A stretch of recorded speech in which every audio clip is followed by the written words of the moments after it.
Friends, welcome to మోనస్ blogger. నేనైతే తిరుపతికి వచ్చాను. తిరుపతిలో మేము ఏమేమి చేసామో అనేది నీకు చూపిస్తాను.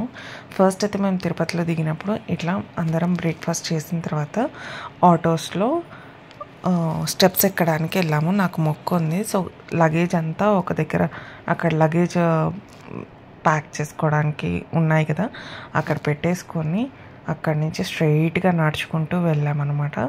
నేను, మా పాప, మా హస్బెండ్ అందరం కలిసి వెళ్ళాము. సో ఫస్ట్ ఇక్కడైతే మోకాల పర్వతం దర్శనం చేసుకున్నాము. ఇక్కడ ఒక కొబ్బరికాయ కొట్టేసుకొని నమస్కారం చేసుకొని అక్కడ మోకాల పర్వతం అంటే స్టెప్స్ పైన ఒక 10 మెట్లు ఎక్కేసాము. అంతవరకే అనుకున్నాను. దాని తర్వాత నాకు ఒక మొక్కు ఉంది, అనుకున్నది జరిగితే స్టెప్స్ ఎక్కుతా అనుకున్నాను. సో నేనైతే స్టెప్స్ ఎక్కాను. చాలా హార్డ్ అనిపించిన, చాలా కష్టంగా అనిపించిన, చాలా ఈజీగా అయిపోయింది. తర్వాత చాలా బాగుంది వ్యూ. ఇంకా కంటిన్యూ అవుతుంది.